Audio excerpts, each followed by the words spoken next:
Thank you so much, Sister Mijares. As mentioned, I'm an alumna of La Consolacion Academy, now La Consolacion College of Iriga City. I took up my elementary and high school in La Consolacion Academy.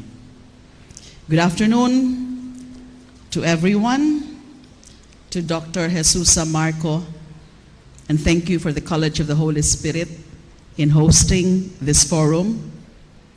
To Sister Rosario Tyson, to Dr., of course, my favorite professor, Dr. Soc Reyes, my professor in La Salle, History, Political Science, long time ago.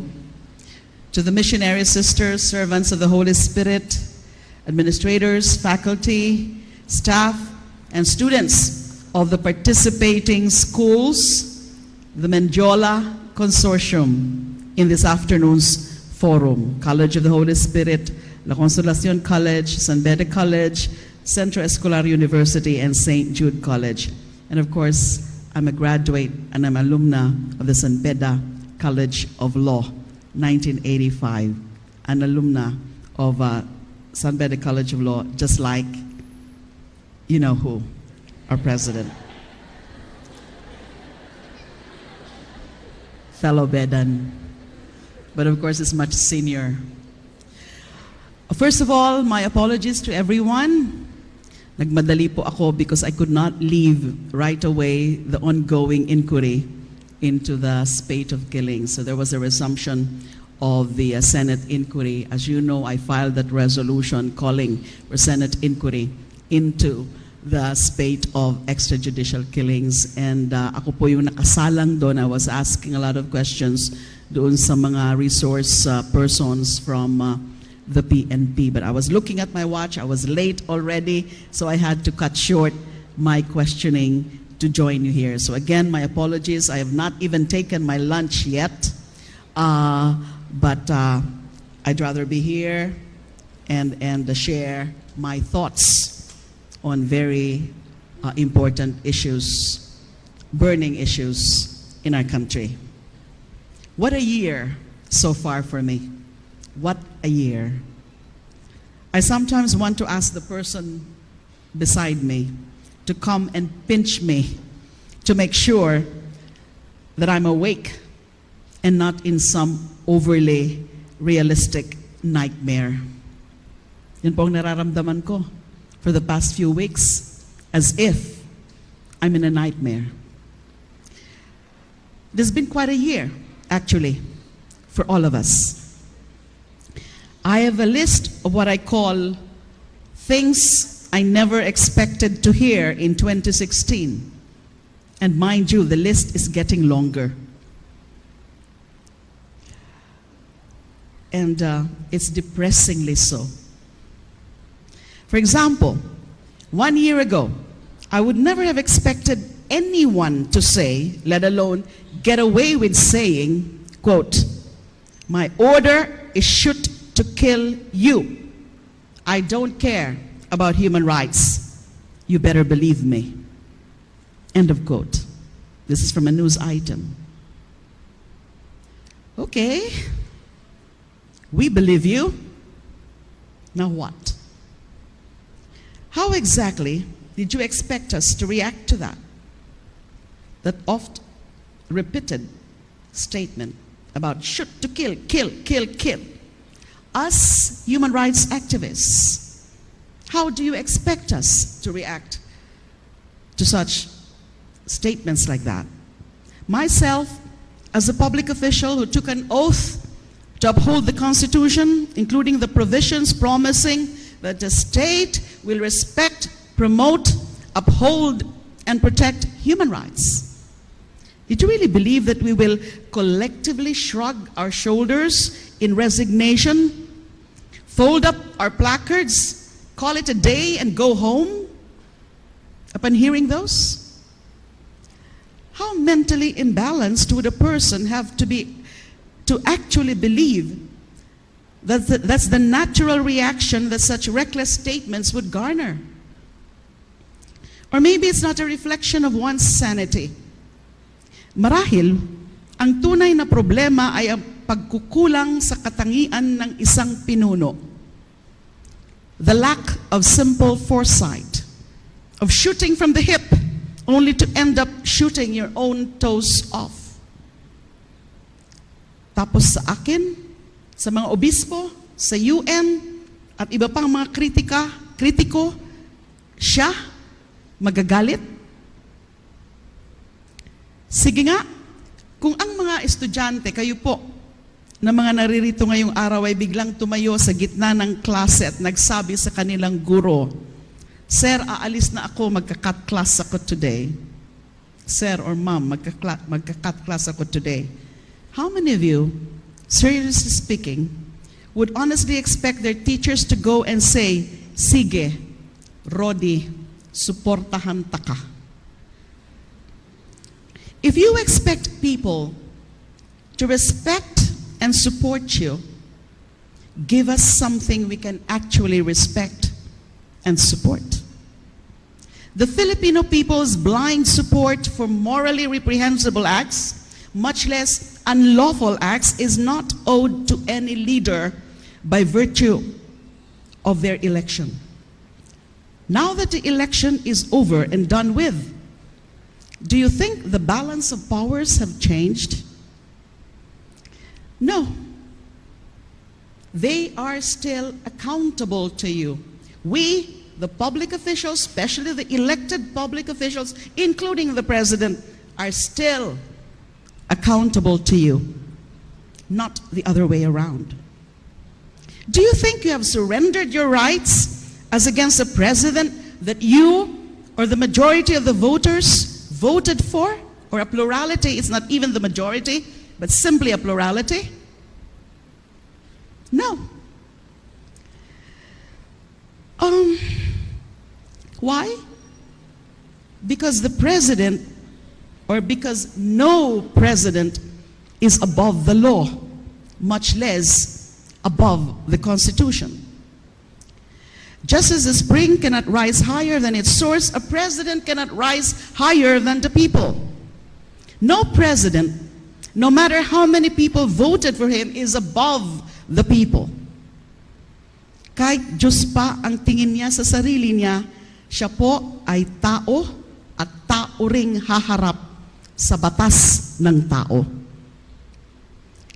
Kahit ibinoto mo pa siya, kahit po ibinoto mo pa siya, o ibinoto natin.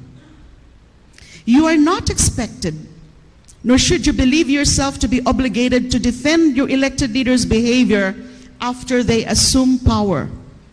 Those acts are their own, and you have all the right in the world to voice your objection.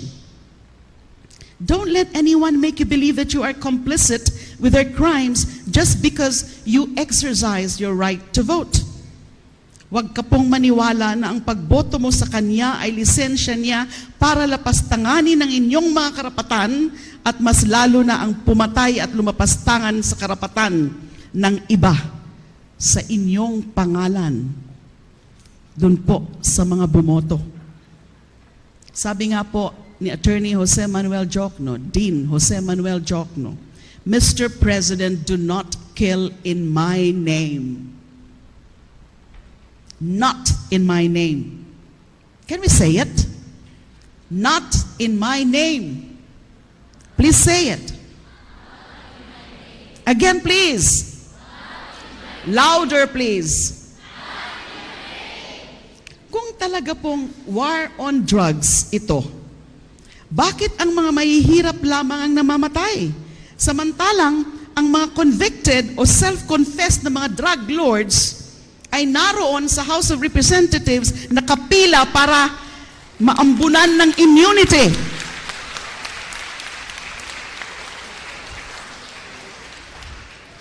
Sigurado po ba tayong war on drugs?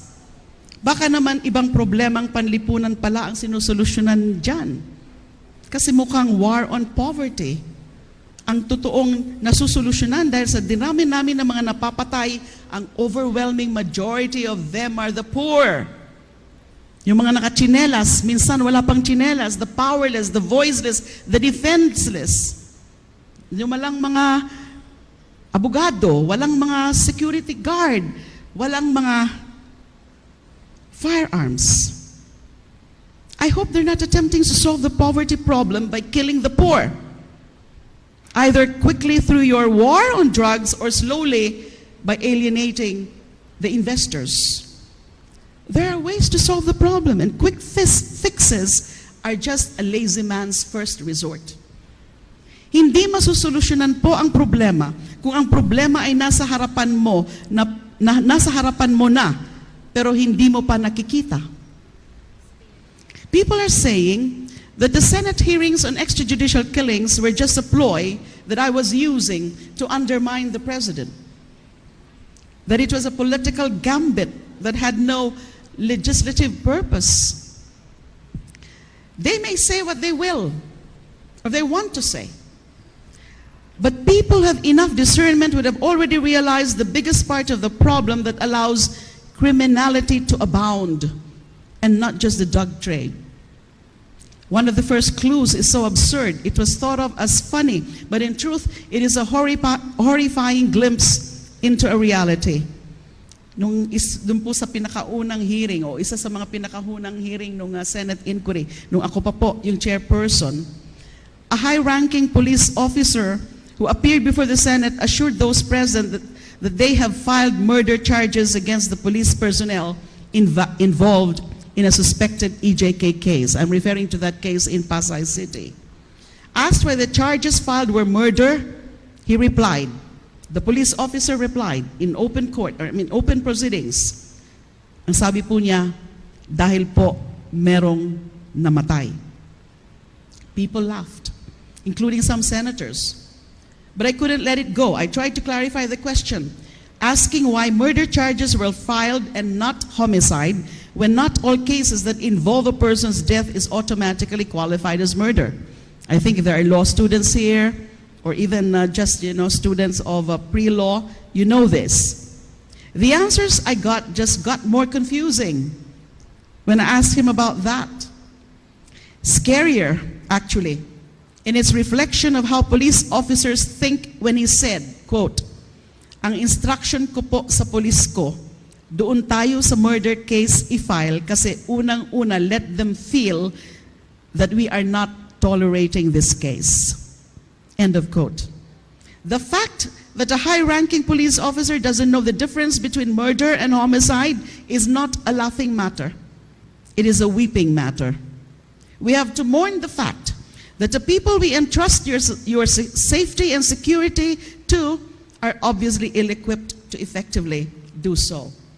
Although I'm not generalizing, I know there are good men and women in the police force, honest, competent, and professional.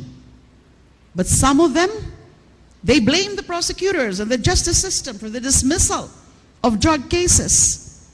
While obviously there is fault enough to share, the fact remains that prosecutors cannot make a strong case out of thin air, especially if the people who gathered the evidence did so incompetently or without even knowing what elements they were trying to prove. When I was Secretary of Justice, we tried to remedy that by forming multi-agency fact-finding teams which facilitated collaboration and cooperation between prosecutors and investigators. But that alone cannot fix the problem. We have the right to expect that law enforcement agents, especially police officers, are well-versed in the laws they're expected to enforce. When we say ignorance of the law excuses no one, lalo na pong mas angkop ang mga katagang yan sa ating mga law enforcers. We have the right to expect that police officers know and are well-trained in the lawful gathering, preservation, and putting together of evidence to make their case before prosecutors who in turn will have to present it in court. Kung hindi nila alam ang pagkakaiba po ng homicide sa murder, ano naman kaya po ang mga mangyayari sa mga kaso ng mga iniimbestigahan na yan? Saan tayo pupulutin kung sa kanyang dunong at tapang ang naisip na solusyon ng ating mahal na Pangulo ay bigyan ng mas malalakas na armas ang mga pulis para mas maigi nilang maipatupad ang binigay sa kanilang shoot to kill order. Of course, they have the right to receive enough resources, enough support from the executive department, for example, budget and other resources. Now, this brings to mind the law of the instrument, according to Abraham Maslow, who in 1966 said, quote, "I suppose it is tempting if the only tool you have is a hammer to treat everything as if it were a nail." End of quote. May I repeat the quote? "I suppose it is tempting if the only tool you have is a hammer to treat everything as if it were a nail." End of quote.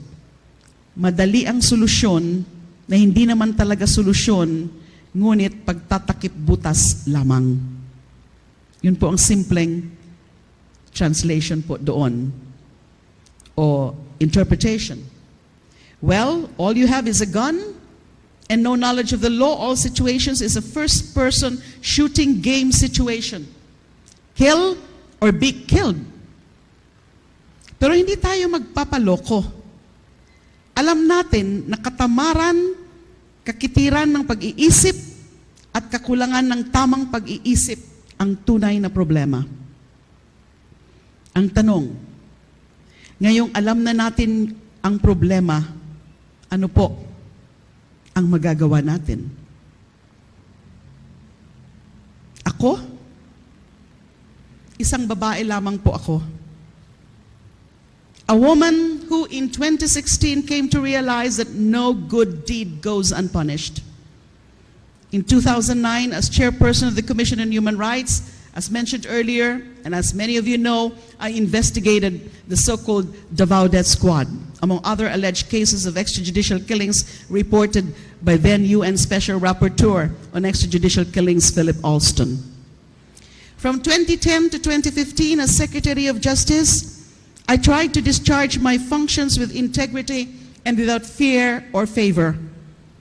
Ang dami kong malalakas na taong binangga, kabilang na ang pagsisiwalat sa PDAF scam na nagpahirap pang lalo sa mga mahihirap habang nagpasasa naman sa kaban ng yaman ng bansa ang ilang mga makapangyarihan at maimpluwensyang elemento, including senators. In my first 2 weeks as a senator in 2016, I called for a probe into the alarming rate of extrajudicial killings in our nation. Now, 3 months later, I am an accused drug trade protector and a man-eating slut who has had carnal relationships with every man that crossed my path.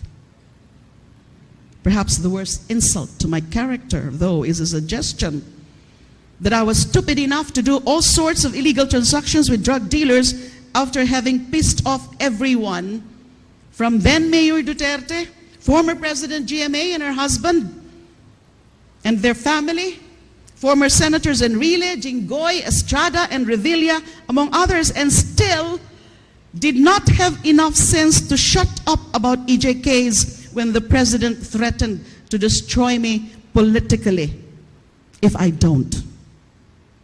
You all, I think, heard him. I want her destroyed at all costs. She is finished. Hang yourself. That's the President saying. Ang tanga ko pala. I never realized. I suppose I should be grateful. I thank the President and his men, especially the Secretary of Justice and some members of the House of Representatives, for pointing out to me and to the Filipino people what a stupid idiot I am. But it was to be expected, I suppose, because I am just a woman.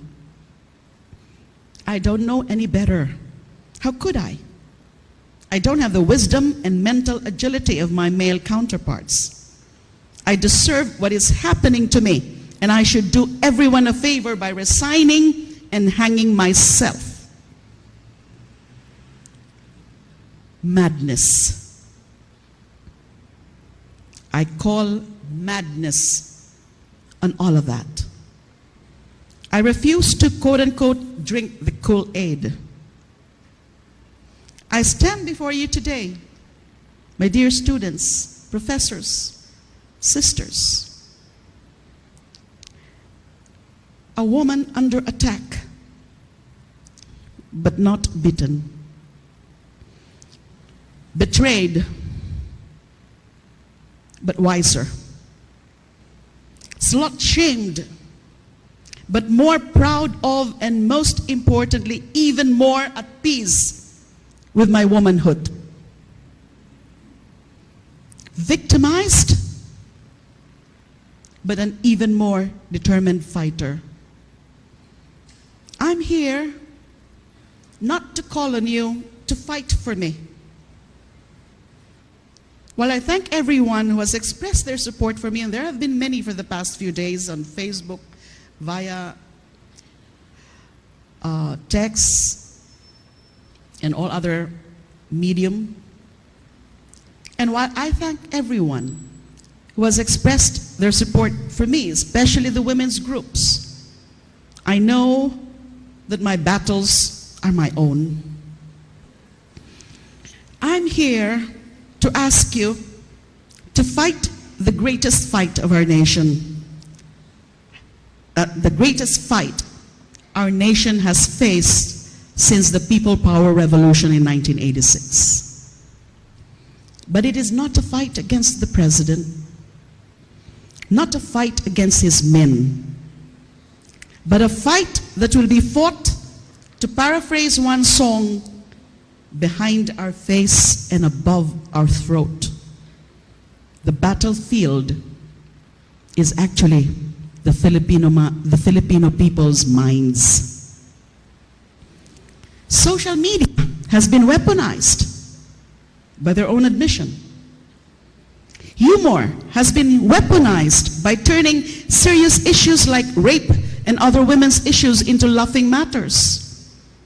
We have to fight back and reclaim our sanity, our moral compass, our social being, our very humanity, and most critically, our democracy.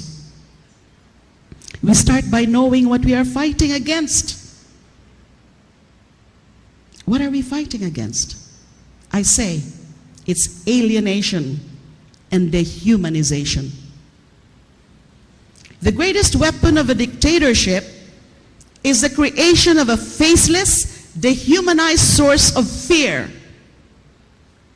In this case, it's the inanimate concept of drugs.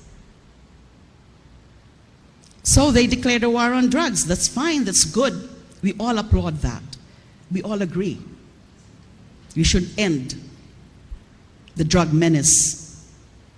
They declared a war on drugs, hoping that we would not notice and perhaps not care that it is human beings that are actually dying.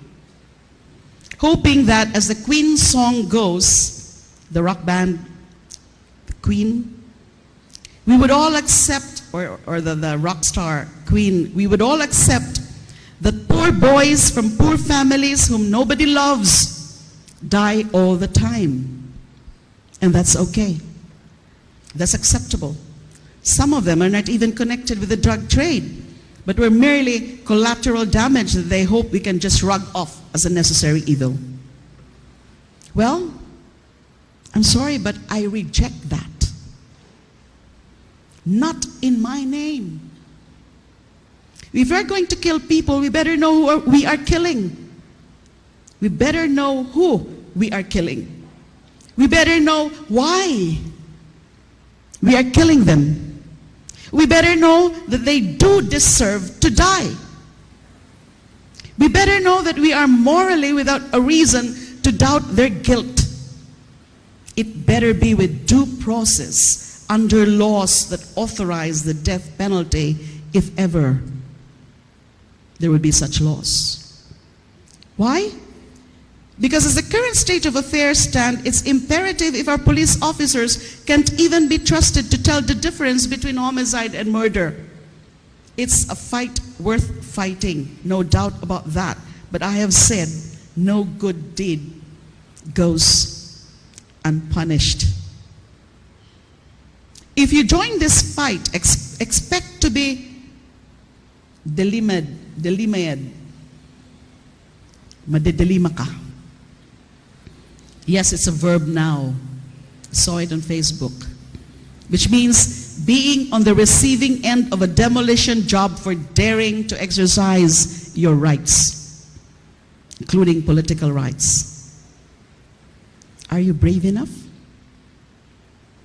I wouldn't be standing before you here in historic Menjola if I didn't believe that of all the people in this nation, these are the people I can trust to have the courage to take on the fight. I don't see women, I don't see men, I see warriors for democracy whenever I stand before a young audience like you. But not just any democracy. Not a democracy that is infected with a troll virus and characterized with the loss of decency. Yun bang nilululon na lang lahat ng sasabihin ng Pangulo? Yung wala nang malalim na public discourse at puro na lang name-calling, misinformation, distortion, and outright lies? Yun bang aatakihin ng isang marangal na babae at mamamayan tulad ni Miss Agot Isidro?